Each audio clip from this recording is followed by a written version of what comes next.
This is Andrew from cardrunners.com doing a video for Card Player, playing 2-4, no limit, full ring on full tilt here. First hand I got an ace-jack offsuit, kind of in early-ish position, but it's still a hand I'm going to raise in this situation.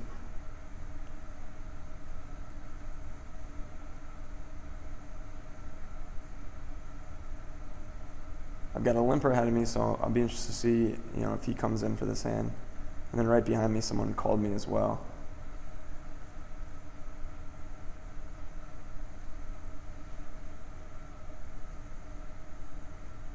And the limper went ahead and folded. Flop didn't really come down great for me, but it's also not bad. It's a lot of low cards. Odds are I probably didn't hit my opponent right here, so I'm going to go ahead and fire out a continuation bet and hope to take it down right here.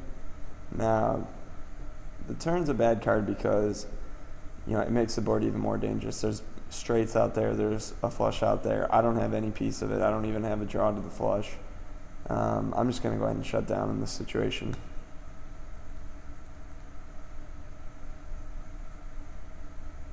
He checked it to me, and the fourth card brought, the last card brought the 4-card flush on the board.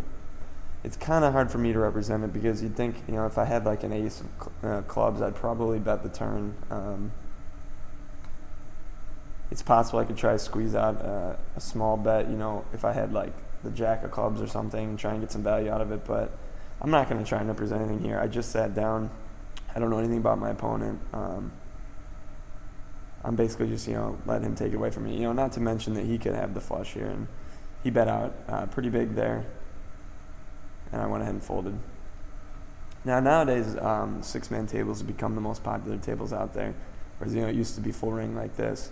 So most people are playing 6-man, but I think there's an advantage to playing full ring. And first of all, I think the players tend to be a little bit weaker.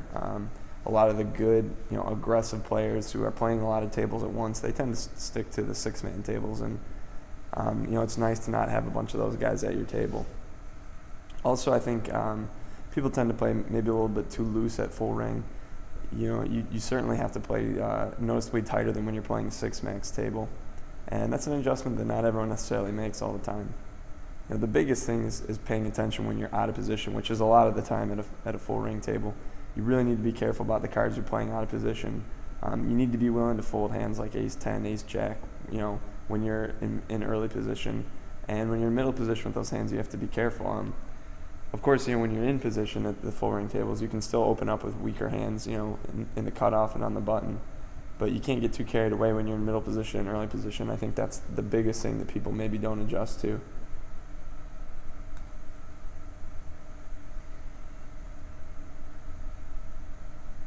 But the good thing about playing full ring, if you can play a tight, patient game, you're probably going to get the money most of the time. Just because, like I said, people tend to play a little bit weaker, I think, in the full ring games.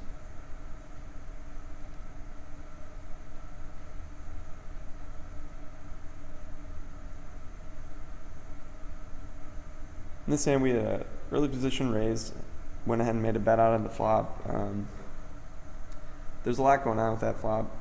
There's a flush draw, straight draws. Now there's 4-card straight, so pretty scary board. Nobody's betted after the flop, and it looks like they're just going to check it down. I don't like that call that Tuna Fish made with ace-6 there. It is suited, but he's dealing with an early position raise, and he's playing out of blinds with a weak ace, and that's a perfect example of a type of situation where people probably play too loose and they're going to get themselves in trouble. When somebody's raising in a position like that at full ring, they're almost always going to have an ace-6 dominated, and he's putting himself in the spot where he's never really going to know where he's at. He could be up against a middle pair like he was there, 9s, and then when the ace comes, he gets in a spot where he basically just check calls and hopes his hand's good. If he's up against like an ace-king there, he's probably going to lose a decent amount of money when he hits the ace. Likewise, if the flop comes, say 6-high, is his pair of 6s good? I don't know. He's probably going to go into check call mode there as well. He's just put himself in a bad situation, out of position with the weak ace. Now, as far as the continuation bet that Elba made on the flop there with the 9s, I think that's fine.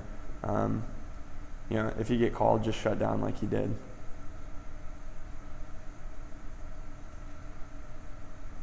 Got a pair of kings here. If one of these guys comes in for a raise in position, I'm probably going to go ahead and 3-bet him. I still try and stay somewhat active out of the blinds, even at full ring, when I'm dealing with a late position raise. So that's in fact what happened, the button raise. I'll go ahead and 3-bet him here.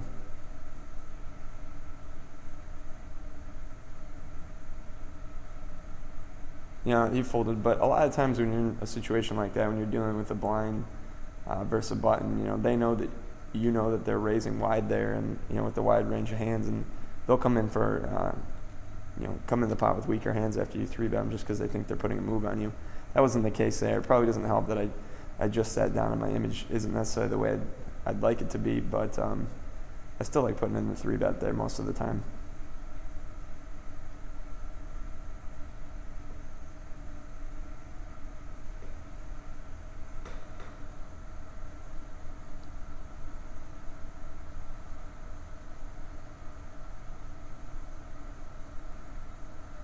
Now here's a hand of 9-5 suited, a little too weak, even in the cutoff to come in with. If it was like a 5-7 suited, and it was the same situation, and Nuchan doesn't raise here like this, I would come in for a raise. With a 9-5, I'm just gonna pass on it. You really don't need to be playing complete junk hands like that when you're at full ring.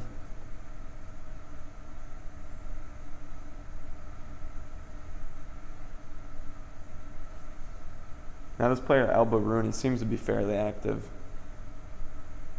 Or, you got to be careful when you label someone active right away because they could just be catching cards. I've only been sitting at the table a few minutes, so I'm still going to proceed with caution with that player.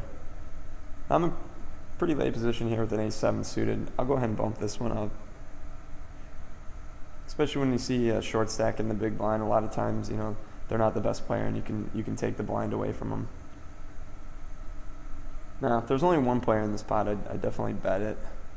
I don't like betting it with 2 other people because there is 3 flush out there, and I also don't have a king, so there's a reasonable chance that one of them hit it somehow in that way, and they're going to call my bet. So with 2 other people, I'll just go ahead and check it. Well, I'm going to throw out a little bet now. None of them has shown any strength. There's a reasonable chance. I would think that MG would bet a king on the flop, and Meepaw has checked the turn really quickly. I don't think he has much going for him. So I think at this point there's a reasonable chance my pair of 7s is good here. I got called pretty quickly by MG. I don't really see the point in betting again. I don't think I'm getting called by any hand that I'm beating. I'm going to check it to him, and really I'm kind of hoping he just checks behind and we can show this down. And he had a pretty good hand there. But like I said, I think if he has a king, he probably bets the flop. So I wasn't really considering maybe, middle pair like that. But a lot of times with the way that played out, I think you'd see a 7 be good there.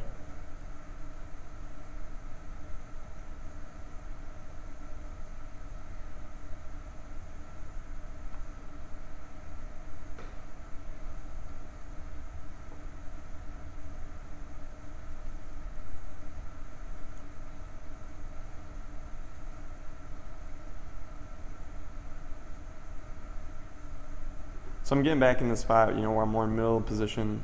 Well, I'd say I'm in early position right now. So I'll just be tightening up, as I move closer to the blinds.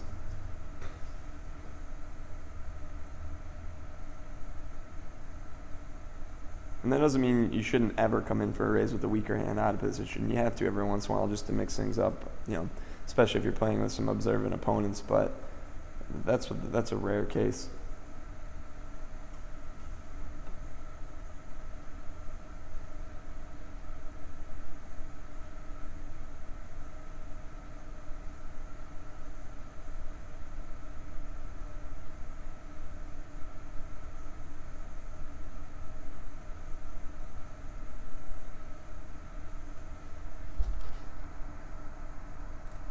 So to recap here, basically, you want to be tightening up from your regular opening hands, that you would play at a 6-max table, especially out of position. When you're in position, you can still be pounding away at the blinds, and it's always good to play back, when you're in the blinds from active players, on the button. but you just don't want to get too out of line. Like I said, in general, I think the players are a bit weaker, so you'll probably get paid off anyway. So you don't have to be playing crazy. You just need to take advantage of the people that are playing too loose at this table. If you stay tight, you can go ahead and do that. So I recommend playing some full ring if you haven't really experienced it much. It's a nice change, and I think you tend to find weaker players, and that's always a good thing. You can find videos like this longer in length at cardrunners.com. Normally a video is about 45 minutes. Recommend you come check us out. This is Andrew for Card Runners.